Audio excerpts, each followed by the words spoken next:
Bismillahirrahmanirrahim.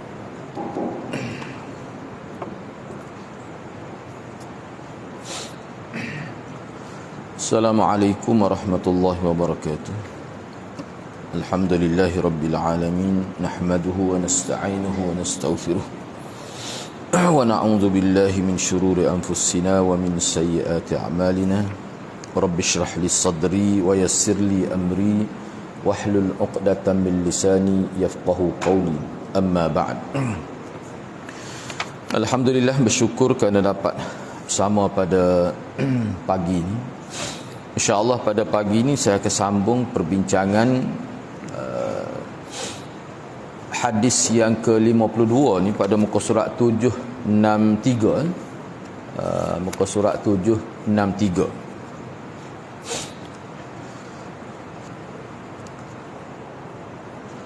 Hadis ini saya tidak perlu baca semulalah. Hadis ini, perbincangan ini berkait dengan pernyataan Nabi SAW yang Nabi sebut bahawa al-halal bayyinun wal haram bayyinun wa bainahuma umurun musyabbihat, mushtabihat dan sebagainya lah, seperti yang kita bincang sebelum. Jadi dalam agama kita ni, dari segi hukum, halal haram itu jelas, halal itu jelas. Tapi ada juga yang tidak jelas, yang disebut sebagai perkara yang kita kata mushtabihat ataupun musyabbihat ataupun mutasyabbihat. Itu 5 kalimah yang kita sebut sebelum ini. Jadi tumpuan dalam perbincangan hadis ini adalah perkara yang syubhat itu. Perkara yang syubhat. Kita sebut syubhat. Bahasa Arabnya syubhat, itu asal dia. Cuma jadi bahasa Melayu kita orang panggil syubhat gitu lah. Tak apalah.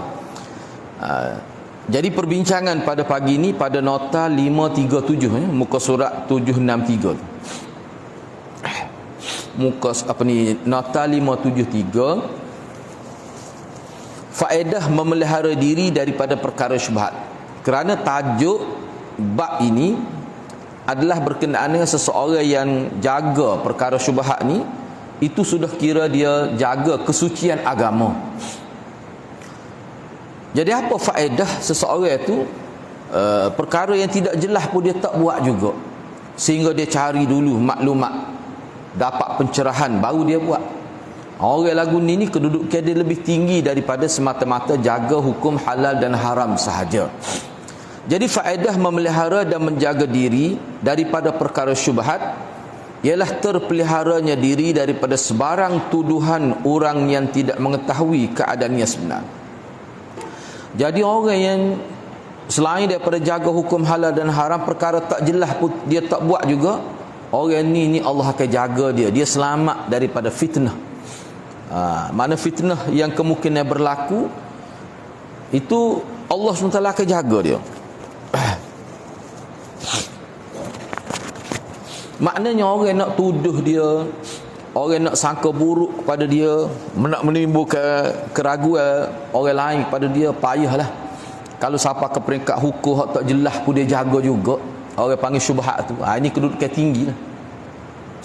Seseorang Islam memanglah dikehendaki sedapat mungkin menjauhi perkara syubhat dan perkara yang mendatangkan tuduhan serta sangkaan yang buruk dari orang lain, supaya terpelihara agama dan kehormatan diri.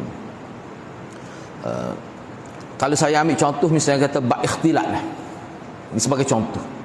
Ikhtilat bainan nisa' wal rijal.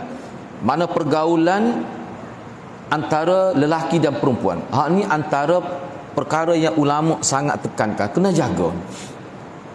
Bila kita keluar daripada rumah kita, kita akan berhadapan dengan masyarakat. Ada yang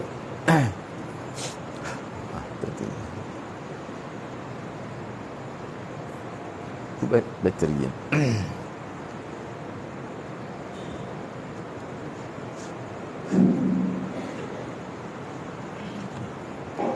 Jadi bila kita keluar daripada rumah kita ni, kita berhadapan dengan masyarakat. Ada yang lelaki, ada yang perempuan. Kalau lelaki pun kena jaga. Bahkan kalau kita tengok dalam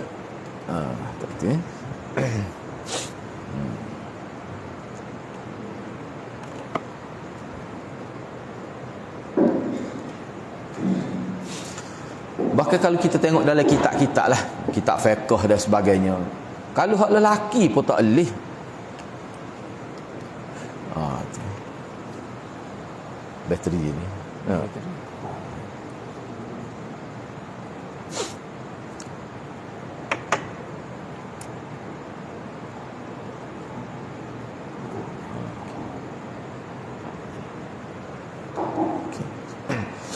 Kalau kita tengok dalam kitab-kitab fiqh, mana hubungan lelaki sama lelaki pun dia ada batas dia. Tu. Maknanya tak boleh lelaki sama lelaki ni mendedahkan aurat mughallazah tu. Aurat hak besar. Yang ni kita kata kemaluan lah. Bahkan setengah ulama kata pakai seluar pendek pun sama lelaki kalau dalam bilik, dalam asrama, hak tu pun kalau boleh kita elakkan daripada begitu. Sebab syaitan boleh ganggu juga sama lelaki pun. Begitulah juga sama perempuan apabila dia hidup dalam rumah, dalam bilik, dalam asrama lah. Sama-sama perempuan pun dia kena jaga. Tidak kata bila sama perempuan ni tak ada aurat. Dah ada juga. Bapa tu nak mengelak daripada gangguan iblis dan syaitan.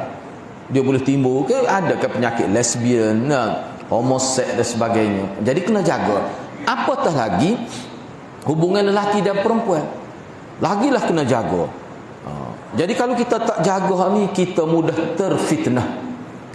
Bila-bila masa saja orang boleh tuduh kita. Tapi kalau kita jaga, iaitu insya-Allah kita akan dipelihara oleh Allah Subhanahu Wa Taala. Itu sebagai satu contoh lah. Sebab anda tengok perkara ni dia jadi masalah besar kepada masyarakat kita sekarang ni. Tak kira sama ada peringkat sekolah menengah ke peringkat dewasa, mana-mana pun ramai yang tidak terjaga. Bahkan perempuan ini sudah luntur hakis banyak dah perasaan malu dalam diri dia. Ini fenomena yang membahayakan. Perlu dilihat kali ini dengan serius. Baik, anda kata ia melakukan juga perkara itu hingga ada orang-orang yang menuduhnya dengan mengumpat dan mencelanya, maka janganlah ia menyesal kerana ia tidak memelihara dirinya sendiri. Jadi bila dia tertuduh, bila orang tuduh dia, berpunca daripada dia tak jaga perkara-perkara yang syubhat ini, maka dia tak sedap menyesal lah. Kalau dia nak menyesal, dia kena menyesal atas diri dia sendiri. Jangan duduk nak kata kat orang. Soalan lagi tu. Jangan dia nak tuduh hari tu, tuduh hari ni. Dia sendiri tu tak jaga keberadaan diri dia, khususnya dalam bab perkara syubhat. Ataupun contoh hak nak mari sini, sebab dia tak jaga hubungan lelaki dan perempuan. Tu bebas, hubungan tu bebas. Di situ akan berlaku fitnah. Jadi kena jagalah. Jadi hak ni boleh berlaku kepada sesiapa saja. Baik. Seterusnya, dalam hadis ni juga Nabi sebut dalam bentuk perumpamaan, di mana Nabi mengatakan bahawa sesiapa yang terjerumus ke dalam perkara syubhat, melakukan perkara tak jelas tu, perkara yang samar hukum itu, Nabi bandingkan mereka itu seperti pengembala yang melepaskan binatang ternakan di sekitar kawasan larangan.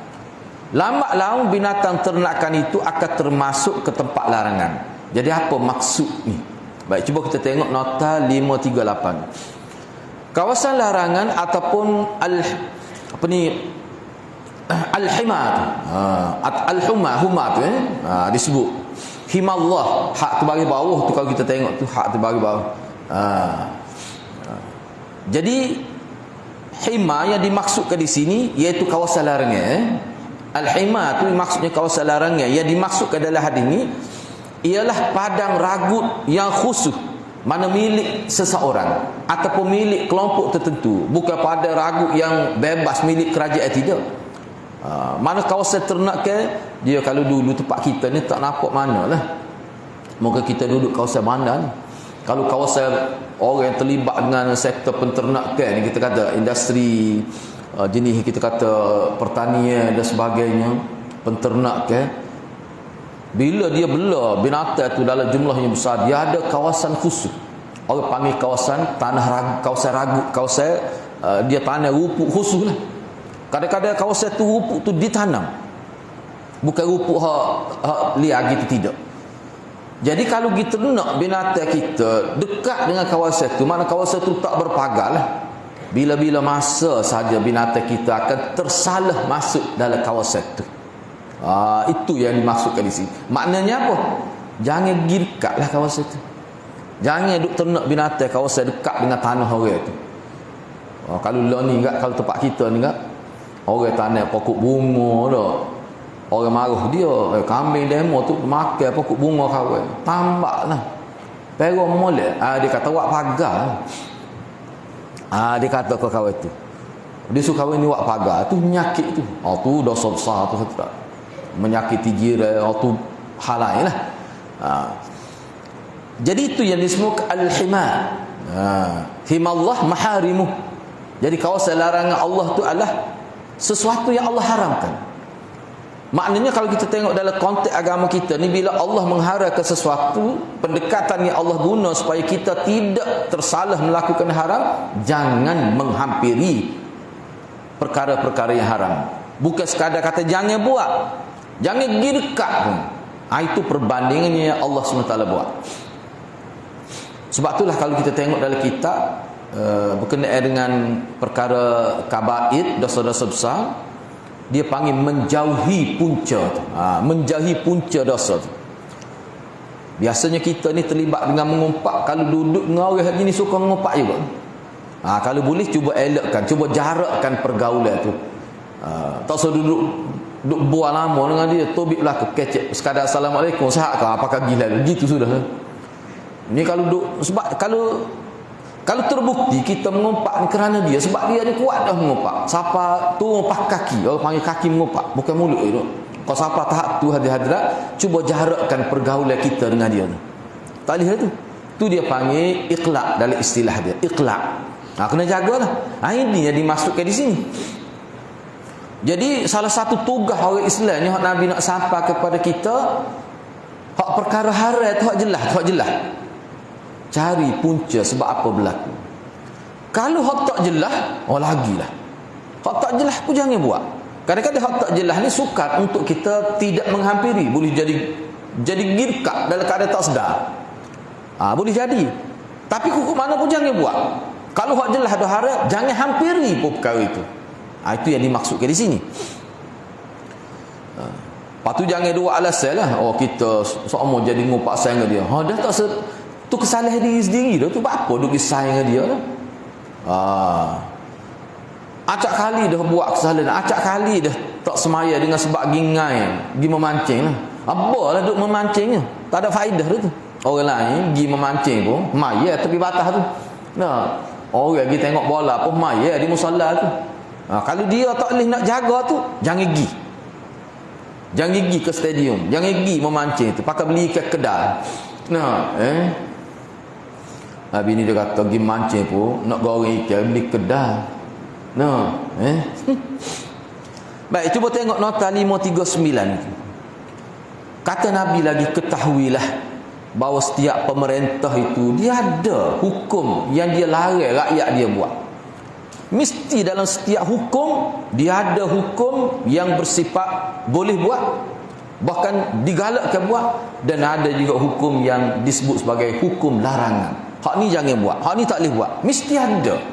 Baik. Yang ditegah orang lain memasukinya 539 tu. Orang yang memasukinya dikira bersalah dan boleh dihukum. Ni kawasan larangan tu. Oleh itu setiap orang mestilah mengetahui dan mematuhinya.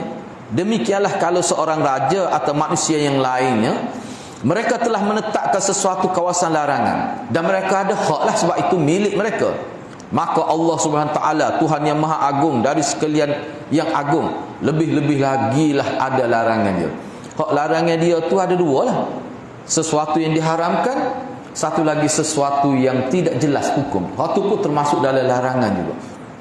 Kalau tak buat tu lebih baik, lebih warak kalau tak buat tu. Lebih-lebih lagi kalau perkara syubhat tu yang menyentuh perkara kufur dan syirik, yang melibatkan dosa besar. Ulama kata kalau buat begini boleh membawa pada syirik. Adalah beberapa orang ulama kata tidak syirik lagi, tu lebih aula ditinggalkan. Kadang-kadang perkara itu tidak syubhat pun, cuma timbul syubhat kepada individu tertentu ataupun kelompok tertentu. Itu kena berhati-hati. Sebab telah ulama kita buat semacam ketetapan lah. Kalau khilaf tu berkait dengan hukum dosa besar, berkait dengan syirik, kufur, hak tu kena tinggalkan. Kalau khilaf berkait dengan afdal tidak afdal, itu khilaf yang ringan lah kedudukan dia. Ni khilaf ni kalau buat gini syirik, ni kata tak syirik lagi, hak tu kena tinggal dah tu. Dan biasanya kalau kita tengok, kalau khilaf dalam bab syirik ataupun tidak, ni dosa besar kau dosa kecil, biasanya perkara ni kalau tak buat pun dia tidak menjejaskan kehidupan agama kita. Tak ada hak tu pun tak apa. Biasanya gitu kalau kita perhatikan. Contohnya bertawassul di kubur, tak ada hak tu pun banyak lagi tawassul lain yang bersifat syar'i tu yang boleh kita buat. Banyak lagi. Baik, seterusnya 540. Cuba tengok 540 tu berkait dengan Nabi kata, ketahuilah bahawa himallah di bumi ni, yakni larangan, kawasan larangan Allah di bumi ni adalah al-muharramat, ma harramah, sesuatu yang Allah haramkan. Jadi yang dimasukkan himallah dalam konteks hidup di muka bumi ni sebagai mukallaf yang terlibat, yang terikat dengan hukum taklif, maknanya perkara-perkara yang diharamkan oleh Allah SWT. Itu makna himallah. Jadi perkara-perkara yang diharamkan oleh Allah itulah yang wajib dihormati, bukan sahaja oleh sekalian manusia, bahkan juga oleh golongan bangsawan, raja-raja dan sebagainya lah, yang mempunyai kawasan larangan itu sendiri.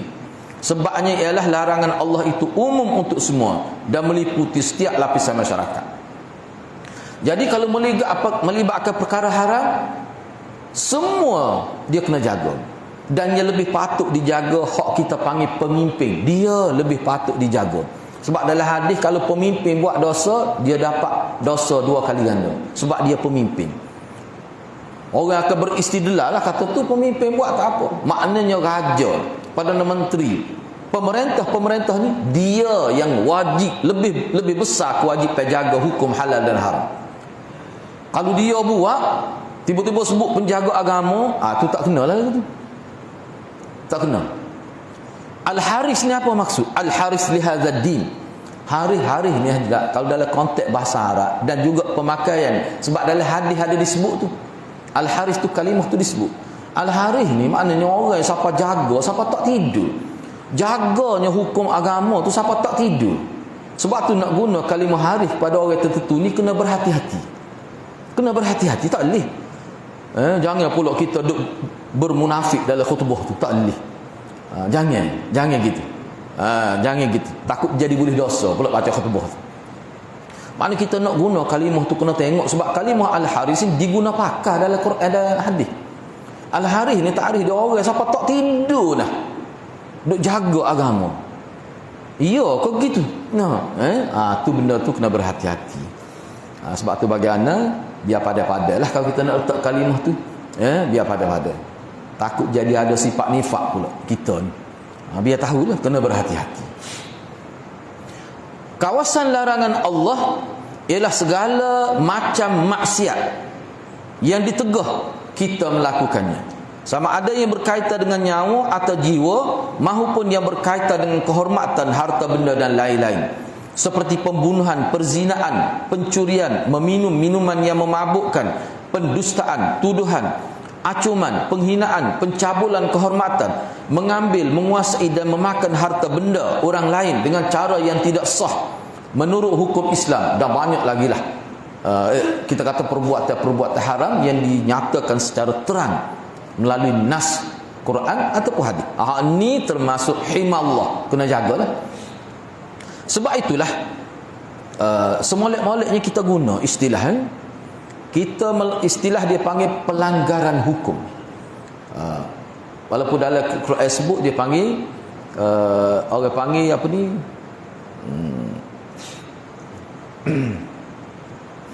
dia panggil apa ni, ada istilah dia lah. Yang mana kalau anda terjemuh dalam bahasa Melayu, mana orang yang melakukan perkara Allah larang, tak kira lah larang tu larang kecil ke, misalnya makruh, ataupun larang tu larang besar, misalnya perkara haram, ataupun lebih besar lagi berkait dengan kufur, ataupun lebih besar lagi kufur yang paling besar, syirik. Semua itu kalau berlaku, kita kena latih diri kita sebut sudah berlaku pelanggaran hukum.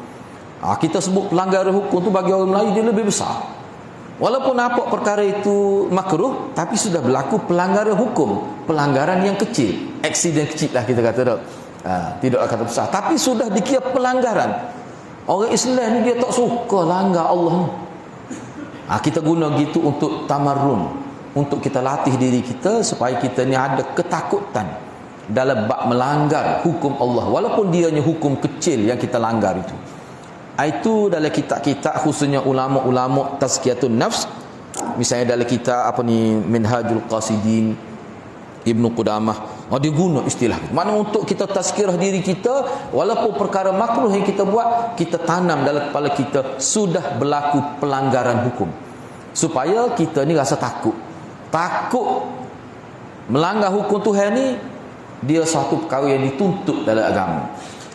Baik, seterusnya 541. Dan apabila Nabi kata, ingatlah bahawa di dalam tubuh manusia itu ada seketul daging. Apabila ia baik, maka baiklah seluruh jasad. Dan apabila ia rosak, maka rosaklah seluruh jasad. Ketahuilah, ia adalah jantung. Di sini terjemah jantung, selepas ni ada perbincangan. Apa maksud qalbun dalam bahasa Arab? Sebab dalam bahasa Arab ni hak kita boleh terjemah hati ni dia ada dua kalimah, qalbun dan fuadun. Kebanyakan ulama kata hati ni, kalau fuad kita hanya boleh terjemah hati saja. Tapi kalau jantung boleh terjemah dua. Jantung dan juga hati, bahkan boleh terjemah juga selepas ni kita tengok dengan mana akal pun boleh. Qalbun. Tapi kalau fuad, itu mana hati saja. Baik. 5, jadi Nabi kata tu hati lah tu jantung lah tu. Kalau dia molek habis hak lain, kalau dia rosak habis hak lain, tu jantung. Akhir sekali, jadi punca segala kebaikan dan kejahatan ialah jantung. Di sini terjemah hati, sebab dia boleh kita nak terjemah hati. Begitu juga akal, berdasar pada ayat Quran. Selepas ni kita bincanglah. Akhir sekali, mana pernyataan akhir yang di hujung hadis ni, Rasulullah sallallahu alaihi wasallam memberitahu kita tentang sumber bagi segala kebaikan dan kejahatan yang berlaku pada seseorang manusia, supaya setiap orang yang beriman dapat mengetahui serta berusaha mengawasinya. Dia Syekh At-Tuwaijiri, nama seorang ulama At-Tuwaijiri. Dia tulis kitab Bincang Hati saja 4 jilid. Fiqhul Qulub nama kitab. Ditulis oleh At-Tuwaijiri. 4 jilid, tebal sosok jilid. Anda tengok tu 400 muka surat lebih. Sosok jilid. Anda duk tengok tu dekat dengan 900 lebih tajuk. Tajuk besar, tajuk kecil. Bincang tentang hati saja. Dari semua sudut. Kalau kitab-kitab lain boleh katakan rujuk situ lah. Dia panggil Syekh At-Tuwaijiri, Fiqhul Qulub, fiqh hati. Siapa begitu sekali tu dia bincang parut lah, qalbun tu apa maksud, fu'ad tu apa maksud. Baik, tak apalah. Sumber yang dimaksudkan itu ialah qalbun, atau hati, atau jiwa yang ada dalam batin diri manusia.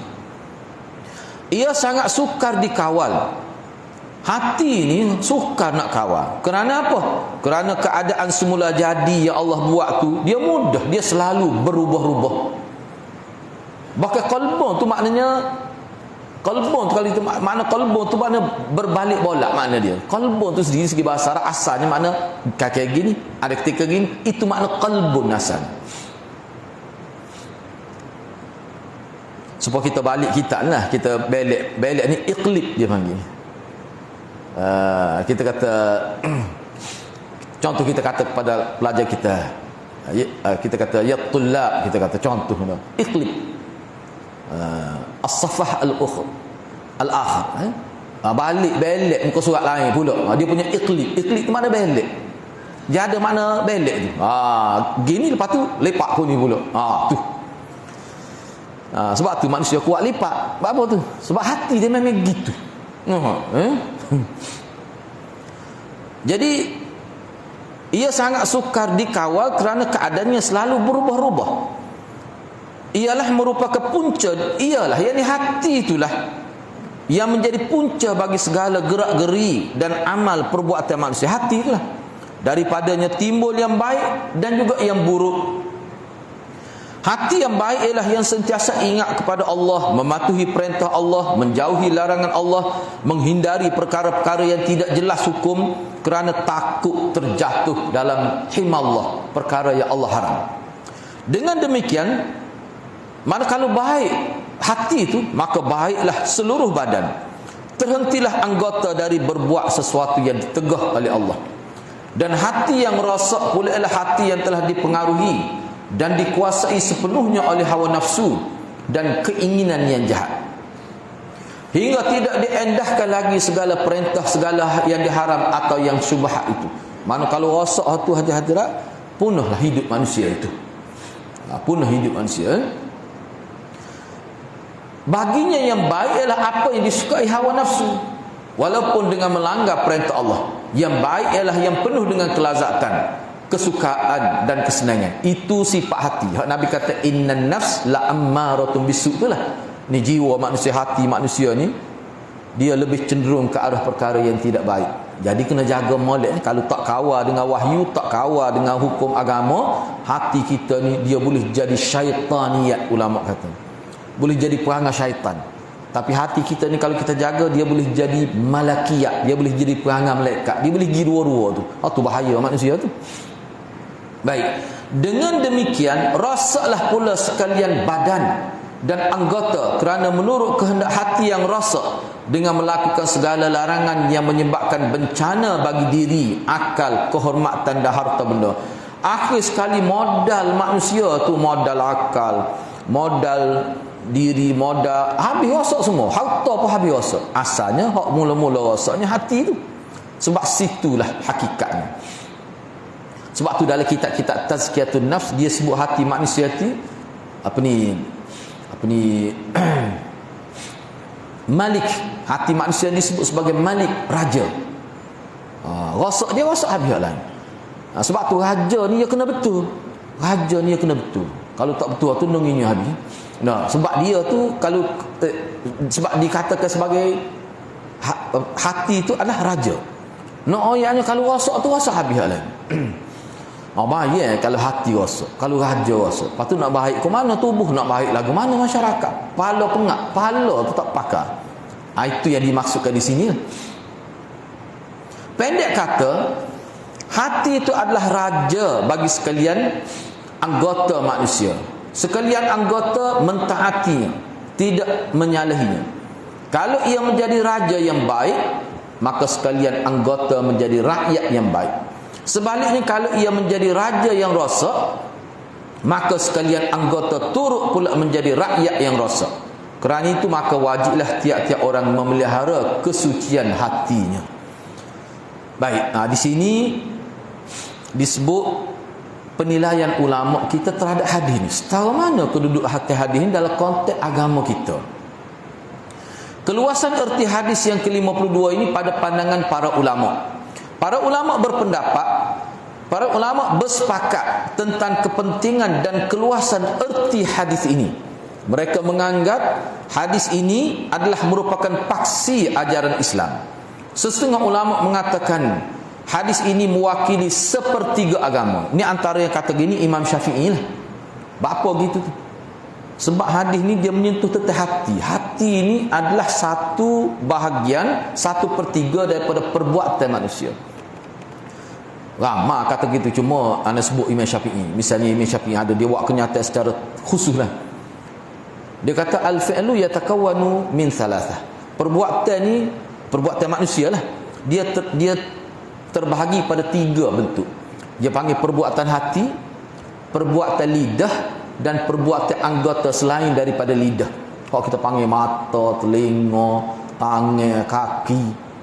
Tu perbuatan boleh lahir daripada anggota-anggota. Kalau tu duduk nombor 3. Kalau mula-mula sekali qalb. Sebab itulah seseorang yang niat nak buat sesuatu tiba-tiba tak boleh buat. Bukan dia sengaja ke? Dia boleh pahala dah. Boleh pahala dah. Sebab niat tu sudah dikira perbuatan. Boleh pahala dah. Nak pergi Mekah tiba-tiba tak boleh pergi. Masa niat tu sihat. Jadual dia pergi Mekah ni tahu rupai. Tubik daripada tabuh haji ya dah. Duduk siap tu kan. Nak pagi dah jogging nak suruh sihat tubuh. Tiba-tiba tak boleh pergi. Dengan sebab-sebab tertentu. Boleh pahala dah. walaupun tak buat lagi haji tu, niat. Sebab niat tu sudah dikira perbuatan. Bahkan dia 1/3 daripada keseluruhan perbuatan manusia. Ini yang dimaksudkan. Noyanya besarlah hadis ni. Kerana Islam itu semua sekali berkisar di sekitar 3 hadis utama saja. Ni. Ini kalau dalam dulu kita sebut panjang lebar dah dalam syarah Matan Arba'i di Masjid Telipuk tu. Iaitu pertamanya ialah hadis bab ni, al-halal bayyinun wal haram bayyinun wa bainahuma umurun mushtabihat. Lepas tu dalam hujung hadis tu sebut tentang hati manusia. Tu. Yang keduanya hadis dia panggil hadisun niyyah, al-a'malu innamal a'malu binniyat, kan? Wa innama likulli imri'in ma nawa. Faman kana hijratu sampai habis tu. Tu dia panggil hadisun niyyah. Dan ketiga ialah hadis ni, min husni islamil mar'i tarkuhu ma la ya'ni. Antara tanda moleknya Islam seseorang tu, dia tak buat benda hak tak guna. Dia tidak melakukan sesuatu yang tidak berfaedah. Tu tandalah tu Islam orang tu Islam yang hasan. Ya ihsan Islam dia tu. Dia tu seorang yang muhsin. Boleh lihat daripada petanda itu. Mana dia ni tidak bazir masa. Bila dia buat sesuatu ni, semua perkara tu berguna, ada faedah kebaikan. Kalau benda tu tak ada kebaikan, dia tak buat. Tu sifat tu situasi tu kalau ada pada seorang, dia ni orang yang muhsin dalam beragama.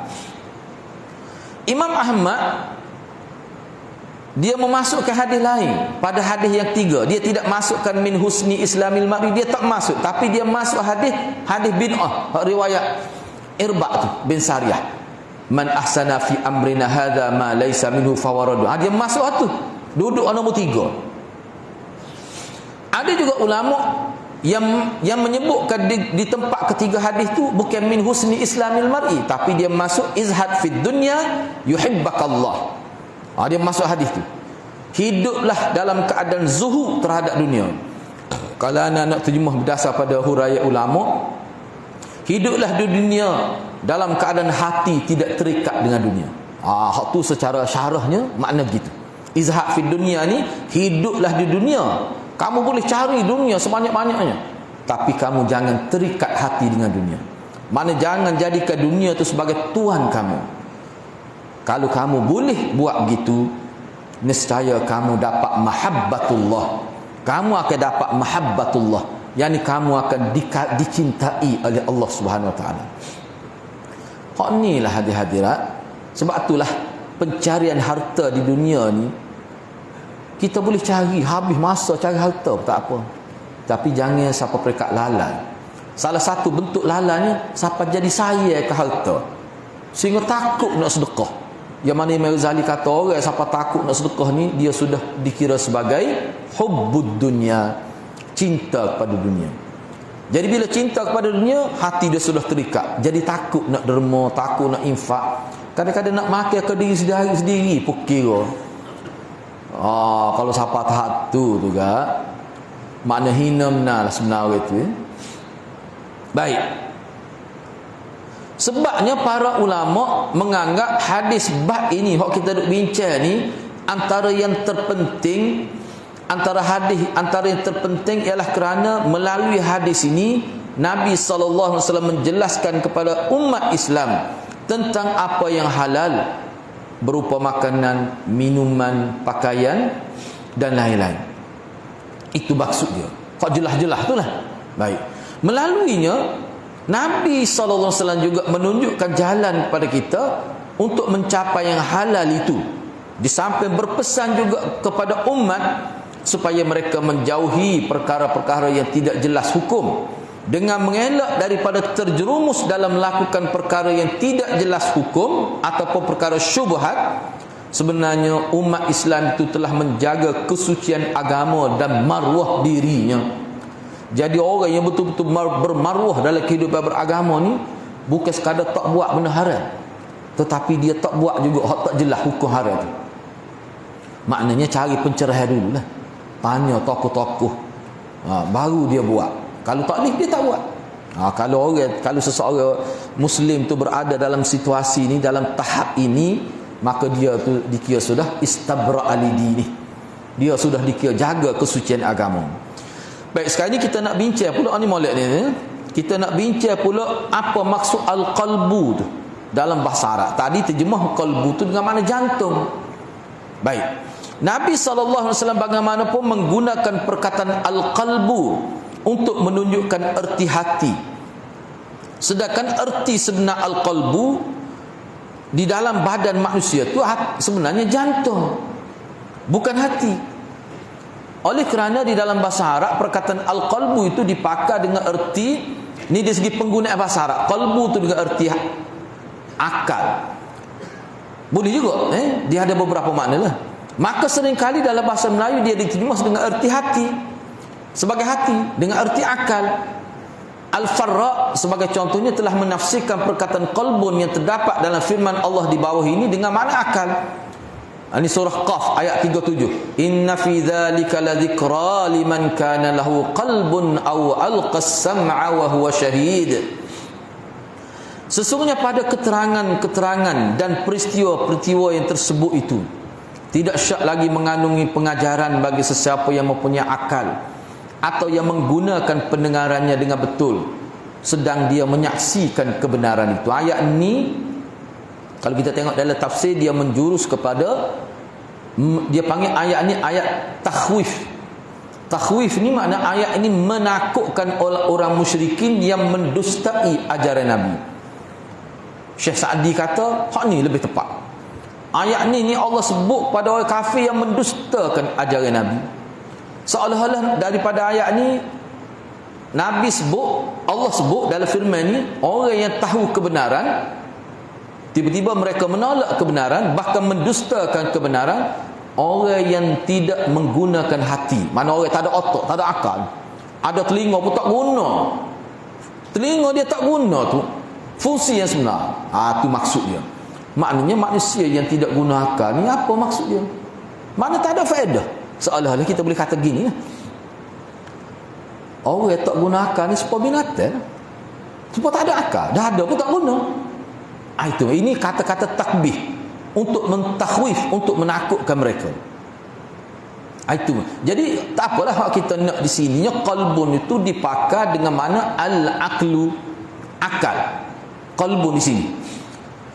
Tak apalah, di manakah tempat beradanya akal dalam tubuh manusia?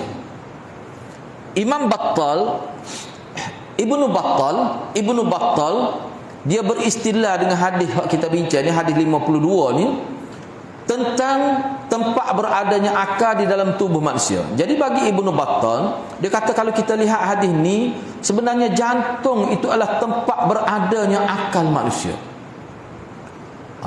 Pelik tak je dengan. Sebab tu kita tak je guna ilmu ni, tak ada otak. Sebab orang kita ni akal duduk di otak tu. Lepas ni kena guna lah ilmu, tak ada jantung ke? Terah guna gitu nak tahu. Dia kata mari mana pula? Mari ngaji sini nah. Boleh tahu. Mu ni tak ada jantung, tolong ketemu. Tak je guna, anda tak je negara Melayu kecek gitu. Patut tak boleh ke kata gitu. Kalau mengikut ni tak boleh lah. Tapi dia ada perincian lagi. Cuba kita tengok perincian dia. Itu kata Ibnu Battal tu. Mana akal ni bukan mari dia daripada otak tu, tapi mari daripada qalbun, jantung. Hafiz Ibn Hajar dia kata molek istidlal ni. Imam Nawawi kata gitu juga, berpendapat gitu juga. Tidak ada dalil dalam hadis ni tentang akal tu apa ni? Tidak. Imam Nawawi pula berpendapat, bukan sependapat. Imam Nawawi pula kata, dia kata tak ada dalil dalam hadis ni yang menunjukkan bahawa akal tu duduk dalam jantung. Supaya Ibnu Battal kata tu tak jelas tu, tak ada. Kalau nak cari secara zahirnya tak ada gitu. Baik, sebenarnya dalam masalah ni akal dia duduk di jantung ke mana ni, sebenarnya terdapat khilaf di kalangan ulama. Kalimah ni lah. Kalimah ni. Kebanyakan Syafi'iyah ni maknanya tokoh-tokoh dalam mazhab Syafi'i. Golongan mutakallimin, yakni orang-orang yang membicarakan tentang ilmu akidah dengan metod falsafah. Tu dia panggil mutakallimin.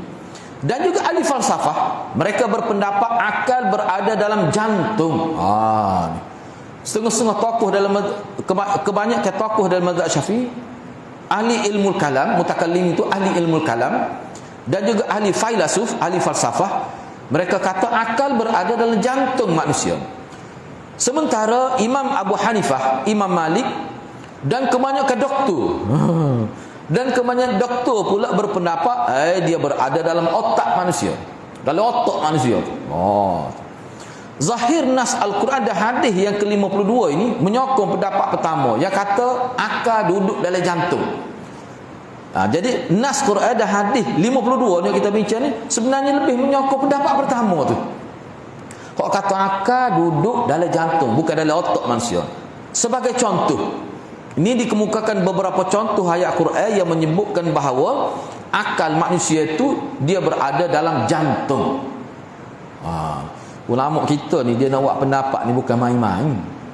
Dia tengok nas tu lah. Ini contoh. Baik, cuba tengok. Yang pertama, afalam yasiru fil ard fatakuna lahum qulubun ya'qiluna biha aw adhanun yasma'una biha fa innaha la ta'mal absar walakin ta'mal qulubul lati fis sudur.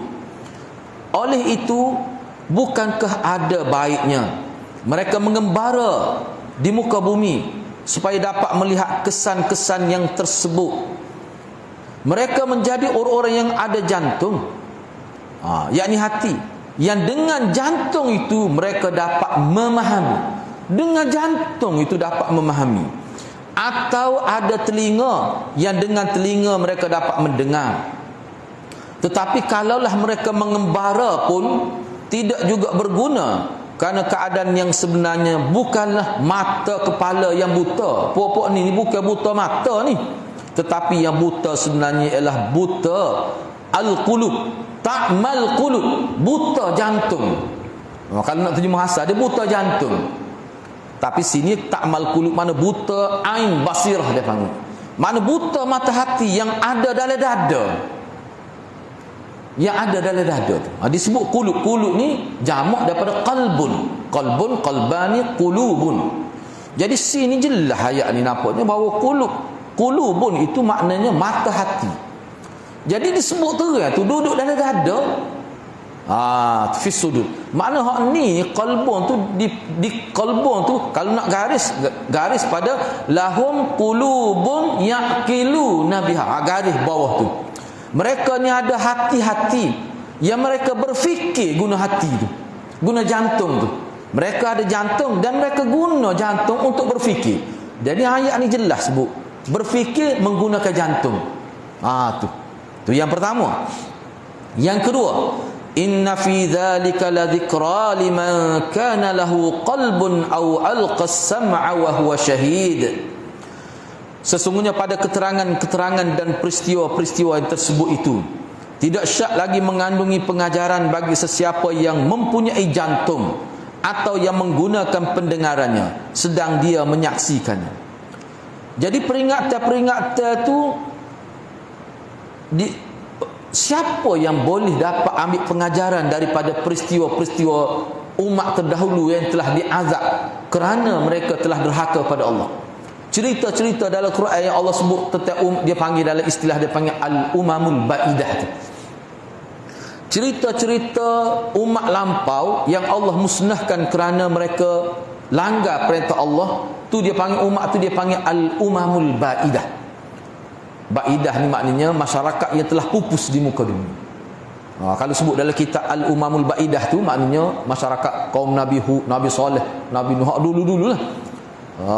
Telah derhaka pada Allah, Allah hapuskan keturunan mereka. Tak ada bakal lepas tu bobok dia tu.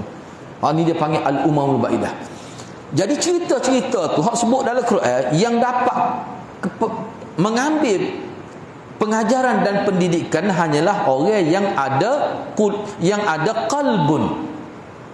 Orang yang ada qalbun boleh ambil pengajaran. Maknanya qalbun di sini dengan makna hati ni, dengan makna akal ni. Yang ketiga, afala yatadabbaruna al-Quran am ala qulubin aqfaluha. Setelah diterangkan yang demikian, maka adakah mereka sengaja tidak berusaha memahami, yakni bertadabbur serta memikirkan isi kandungan Al-Quran. Ni tadabbur. Ni antara asal tadabbur ni, kalimah tadabbur ni. Yatadabbaru dalam Quran. Mana mengambil iktibar ringkas. Iktibar yang mudah. Tak ngaji tinggi pun boleh faham. Tak cerdik belah mana pun boleh faham. Itu maksud dia. Tiba-tiba hak cerdik pun tak faham, tak nak sabar ni. Sebab tadabbur ni mana memahami lapisan pertama Quran tu. Hak tafsir tu lain lah pulaknya. Maknanya tadabbur ni orang kampung pun boleh faham kalau kena molek cara ustaz royak tu. Baik. Atau telah ada di atas jantung mereka kunci penutup yang menghalang daripada menerima ajaran. Jadi di sini kita nampak tumpu ayat ni orang panggil interaksi antara Quran ni dikaitkan dengan hati. Hati yang tidak mampu berinteraksi dengan Quran. Sebab apa? Sebab pada hati sudah ada penutup. Hati telah dimeterikan oleh Allah. Kena teri dah. Dia sebuah hati. Bukan akal. Bukan otak manusia ni. Tu. Sebab itulah ulama yang mengatakan bahawa akal manusia ni berada pada jantung. Ni antara dalil daripada Quran. Baik, seterusnya. Saya ambil sedikit lagi. Kita habiskan di situ. Imam Abu Hanifah dan para doktor yang sependapat dengannya berhujah. Ni hak kata akal ni duduk di otak ni, bukan di jantung. Bahawa bila rosak otak maka rosaklah akal. Kalau kata akal duduk di jantung, mana kalau otak rosak, boleh mikir lagi. Dia kata gitu. Dia ni mujulah otak saja rosak. Tapi okey lagi apa jantung dia molek ni. Ni hujah secara orang panggil hakikat dia lah zahir. Bila rasa otak, akal pun tak ada dah. Boleh lanya boga cewek pak tu. Misalnya. Ini menunjukkan akal itu berada dalam otak, bukan dalam jantung. Tu pula ni. Maulana Anwar Shah Al-Kashmiri menerima kedua-duanya sebagai tempat berada akal. Anwar Shah Kashmiri dia kompromi kan hal ni. Dia kata boleh pakai belakang tu. Tetapi tempat asal akal dan puncanya adalah jantung. Hak tu tempat asal dia. Tempat tersimpan akal yang asal adalah jantung. Oleh kerana dia ni kena ingatlah Anwar Shah Kashmiri ni dia terkenal sebagai ulama falsafah ni. Ulama falsafah. Kadang-kadang dia tengok sesuatu tu dia fikir dari sudut tu ya. Sebab bila Quran guna, maknanya perkara itu kena bincang dalam konteks kaitan antara ayat dengan ayat itu. Oleh kerana perhubungan di antara jantung dan otak itu sangat rapat. Orang Kelantan sebut otak gitu ya. Mana otak lah tu. Kadang-kadang pengkaji pun terkeliru sehingga mengatakan otaklah tempat dan punca akal. Sedangkan punca sebenarnya jantung. Kemudian dia beri penjelasan lagi. Dia kata cetusan akal memang bermula di jantung. Orang panggil cetusan permulaan akal itu memang bermula di jantung. Jadi cetusan itu akan tergambar dengan nyata di otak. Jadi cetusan akal itu dia bermula di jantung, tapi jelas gambaran cetusan akal itu dia akan nyata pada otak. Tu nak ayat kaitan antara kalbun dengan ni otak manusia ni. Jadi perhubungan jantung dan otak boleh diumpamakan dengan mentol lampu elektrik dan suisnya. Bila saja dipetik suis, maka bernyalalah mentol. Jantung tu sepa suis itulah. Situ bermula nyalanya. Dia mari situ. Dan otak tu pula ibarat kesan daripada suis itu. Tubik cahaya di mentol tu. Otak lah tu. Sebab tu bila mentol rosak, suis molek pun tak jadi. Sebab tu ni orang Kelantan guna bakal suih rosak ni. Dia tengok mikir tak betul, tolong budak ni bakal suih rosak parut ni putus raya. Jadi bila saja dipetik suis terus nyalalah mentol. Jantung ibarat suis dan otak tu ibarat mentol lampu yang tubik cahaya tu lah. Ini pandangan lihat Maulana Muhammad Uthman Ghani Nasrul Bari, Maulana Salimullah Khan Kashful Bari. Ini syarah Bukhari belakang ni. Kemudian pengajaran ataupun intisari hadis ni kita bincang minggu hadapan lah insya-Allah. Rasanya kita berhenti setakat itu dulu. Mudah-mudahan Allah berkati kita semua. Aku qauli hadza wa astaghfirullahal azim li wa lakum. Wassalamualaikum warahmatullahi wabarakatuh.